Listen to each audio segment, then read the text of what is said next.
Most of the preaching I grew up on was not that kind of preaching. The preaching of my youth had me hanging over hell like a weenie.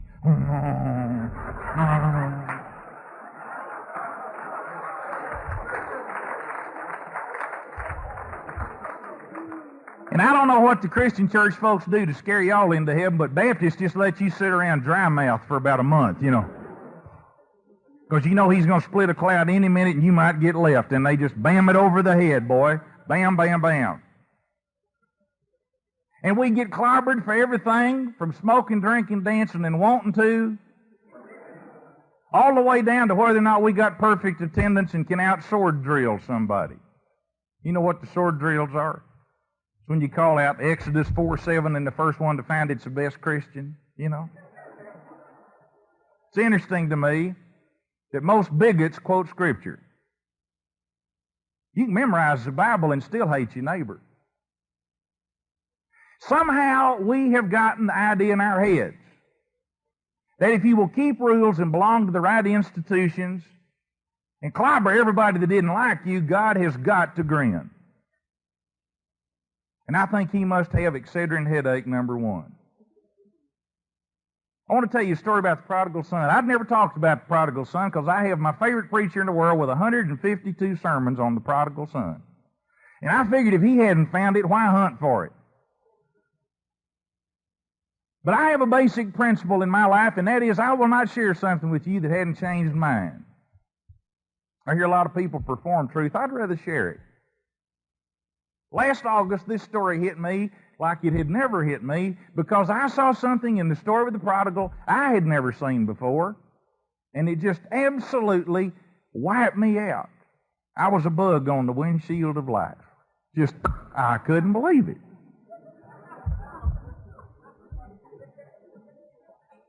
I kept thinking to myself, I could have sworn that was just a big headlight. You know, pow! Well, you know the story of the prodigal son. I don't really have to tell it to you, but I really do. It's what I call going barefooted in the Bible. But when you start thinking about the prodigal son, it's a classic story of the guy who's 16 years old, got his first camel license, you know. And he can conquer it all. He is ready for it. He knows the rule. His dad has worked hard. He can take part of the inheritance over hill, over dale. Let them all turn pale. Here I come, baby, ready or not, you know. Went to talk to his father one day, and he said, Dad, I'm 16. I got my own camel and my own camel license. In fact, they say it's one of the highest grades ever given in camel tests around here. It's a strong camel. He's a hump and a half. He can really move. I love this dude. We make a good team. I've been getting restless around this farm because I do not enjoy fig picking. I've never enjoyed fig picking. I tried to be a fig picker for you, Father, but I hate fig picking. And I hate sheep shearing. And I hate wheat whacking. I cannot stand it. The farm is not my thing. You have got the spirit of an artist chained to a stump. I gotta go, Dad. I gotta go. And he said, Son, you're just 16 years old. And feeling every bit of it. Well, the argument goes back and forth, back and forth, back and forth. Finally, the father, in an effort to try to be sensitive to his son, realizing that according to the Jewish ritual and law, the boy's old enough to be on his own, but wow, you hate to see it happen so early, especially when he's manifested more stupid than he has smart in his time. When you're long on stupid and short on smart, it just doesn't do to head out yet. But some people will never get longer on smart. So you turn them loose and hope they'll grow. And so he comes down for breakfast one morning. Old Prodigal is just so excited because he thinks he's got his dad backed in the corner. And sure enough, there was a little pile of the precious whatnots that had been handed down from the family to the family. And there was a check for his half of the inheritance and a deed to his part of the farm for him to sign over to his older brother. And older was out on the back porch going, da-da-da-da-da-da-da, getting that little weirdo out of here. You know, he was so excited, which is maybe the reason he wanted to go. I wouldn't want to live around with a dumb brother like that. Well, you know the story. The kid just gets all fired up. Woo-ha, throws his backpack on his camel, hits that dude, down the main lane away from the head house, takes a hard right, burns down the trail, tops another hill. There's this great big lighted outdoor billboard that says, Far Country, nearer than you think. It's amazing how fast your fortune attracts friends and how quick it goes when they get there. And the kid hits Far Country, lighted up like a Christmas tree on the 24th. And they come to him like gnats come to a candle. Boy, and they hooped and they hollered and they partied and they carried on. And as most of us are aware, whether we want to admit it or not, you can generally buy more friends than you can earn. And what some of us wouldn't give to be noticed. Glenn Campbell said it in The Rhinestone Cowboy. There'll be a lot of compromising on the road to my horizon, because I'm going to be where the lights are shining on me like a rhinestone cowboy. Woo-ha! Hadn't we all wanted to be there? Sure. Hadn't we all wanted to be famous and popular and important? Certainly. Hadn't we all wanted to be voted most likely to do almost anything from succeeding on up? Sure. And what the prodigal discovers is your friends will run out as soon as your shekels do. And lo in the behold, it doesn't take long. Until destitute of funds and friends, he finds himself hunting work. What's your experience? Well, I ride camel pretty good, Sorry we don't deliver mail on camels. I don't know that we could use you here. Place to place he goes, keeps getting turned down like a bedspread at night. They just cannot handle this dude. And finally, takes the only job he could turn up, and this has got to be the most humiliating job he could have found. And I think Jesus added this in the parable just for emphasis. He winds up feeding hogs in the far country. Now you think about that. Jews weren't allowed to eat pork. And they were taught that that's the filthiest animal this side of a groundhog. In fact, Jews would just go around those pig pens and go, just, let me out of here. You know what it's like when you get near the baboon cage at the zoo on a still day. It's that kind of hang with you kind of odor, the odor's out marching around. 1, 2, 3, 4, Man, it'll knock you down and stand. Got them over here. Come here, odors. Go away. They'll strangle you, man. You don't breathe through your nose at all. First thing, he's not permitted to eat pork. He's been taught that this is a horrible animal. Why God thought up hogs? Why Noah didn't just leave them out there to drown? Sure would have saved a lot of problems, and I wish he'd also left chiggers and mosquitoes. Maybe they could swim. I don't know. But anyhow, God could have sure solved a lot of problems if he just killed chiggers and mosquitoes, I think. But anyhow, where was I? Oh, yeah. He's been taught that the hogs are horrible, okay? Second thing, he's got to feed those dudes. He's got to wait on them. He's got to minister to a hog's needs. Good morning, O thou hog. I just brought thee cobs, Blessed art thou among swine.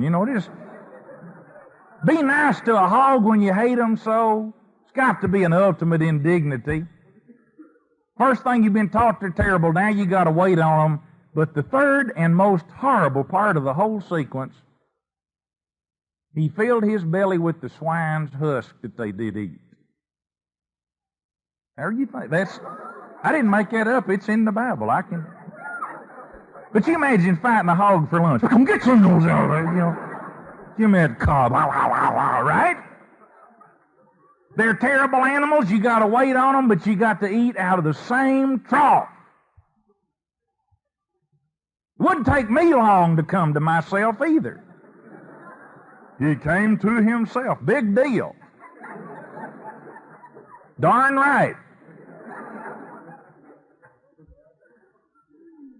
You know you're not going to ask for a transfer because it's just more pigs in another spot, right? What experience have you had feeding hogs? Good, right over there. No. Trying to get out of that, you know. So he gets over the fence and he stands there, and he practiced the speech?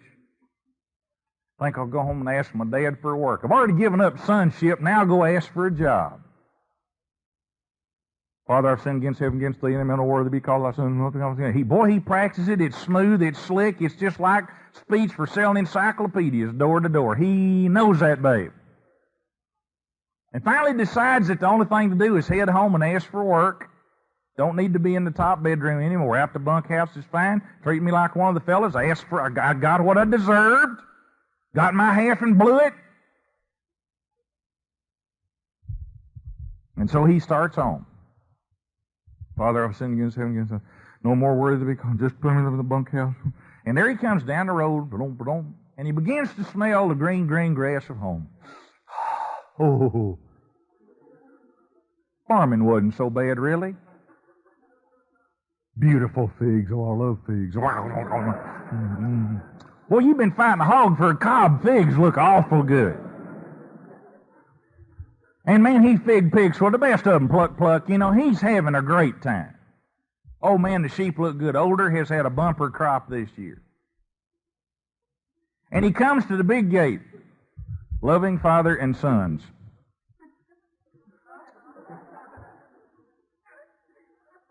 Pulls his rags up and dusts them off.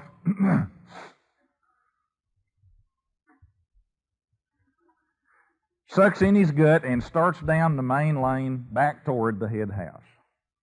That's got to be sort of a humiliating moment for a guy that thought he could make it and crashed and burned. But here he comes. About 300 yards from the house, he spots a figure on the porch. And it is his father. Where you would find him every day about this time, out on the porch with binoculars. Checking the road from the far country, because he'd been praying he'd see that kid rag flap back down the trail. He knew he'd be in rags, because he was a wise old dude. And he spots him. Thinner. A little older. Oh gosh, it's just somebody looking for work. Depression does that. They're coming in here from everywhere. But the way he walks, and by golly, it was. Down the truth. Man, here he comes. Boy, it's one of the great moments in the Bible. They start hugging and backslapping and carrying on, and the kid's trying to get it out, and his dad's strangling his wind off. I'm sending it.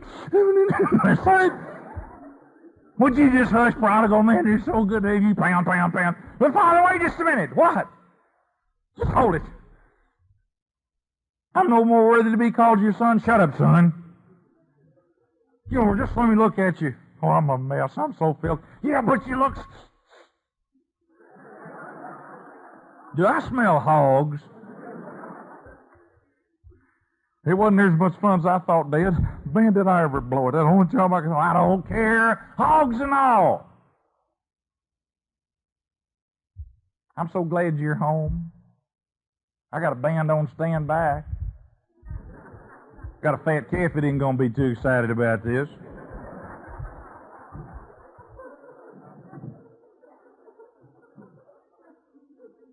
But we are going to have one more everlasting party. And they do, man. They pull out every stop on the organ and put the pedal on the floor and let it happen. Da-da-da-da-da-da-da-da-da-da. Man, and they're serving hot cups or whatever Jews drink at that time of the year. And it is one more ever-loving hoot. Prodigal's sort of bashful about it all. Kind of like Gomer, having done something right for a change, just, golly, well, just nervous. And one of the servants going by with a tray full of cups says, I believe he's out in the backyard, sir, talking to a horse. He says, what? I just call him like I see him, sir, talking to a horse. Oh, he snapped, So he goes to the back door and pushes it, and sure enough, there's Older talking to a horse over by the corral fence. Goes out and blows everything he's got. Ruins our good name running around with those raunchy women. And comes back in here, and what do? They blow a party for him. Never had a party for me. I worked my knuckles off out here with these sheep and figs, plowed and worked, and the horse is going. Now, when you ticked off, you want to talk to anybody that'll agree with you, right? And loving Father appears and taps him on the shoulder. Older, get your hands off me. That kid comes back in here and you start giving him everything again. I've worked for my half of this. I got the deed that says it's mine. But son, he was dead. As good as lost. And he's home. And I'm excited. And I still love him. And I hate him. I've always hated him. And without getting into personality. And without trying to determine whether loving Father blew it or did it well at other points. In spite of the fact that he welcomed old Prodigal back with open arms, he might have been too partial to him. Maybe he just saw in this restless kid something that he remembered of his own youth when he had to get out and learn the hard way. Maybe he admired old Older's tough stick to it, plow every row straight, get every fig tree in season, out of season, get them. Maybe he just so loved that and appreciated it that he took it for granted. And I'm sure if he's as sensitive to the older brother as he was to the prodigal, he straightened out some of that and had a few parties for the older guy too. I don't know. But it suddenly hit me with Father and Older yelling at each other in front of an amazed horse. He's just too startled to go, you know. It suddenly hit me for the very first time in my whole life. What would have happened if Prodigal had turned through the gate down the main lane toward the head house, 300 yards from the house, had run into the older brother first? I grew up in the loving Father, in the older brother Memorial Baptist Church, hanging over hell like a weenie. It was Baptistic. We even had a plan of salvation that proved that it was the proper technique, but it wasn't biblical. It was not even Christian. When you start sharing faith, you don't start with how ragged and filthy and goofed up the prodigal is. You start with how much the Father loves him like he is. And if you miss that, you have missed the capital good, capital news. God loves you where you are, like you are, and the best picture of evangelism I know is standing with one foot on the bottom rung of a hog pen and your elbows up on the top rung, leaning over, telling a kid with his nose buried in slop that his father's on the porch with binoculars. Instead of saying, clean yourself up or your Father will never speak to you again. Not one person in the New Testament ever got to ask Jesus for forgiveness. Not one. He always announced it. He always cut a piece of cake and said, happy birthday. Welcome to the party. I love you. And we start with the Baptist national anthem, one door and only one, and yet the sides are two. We're on the inside.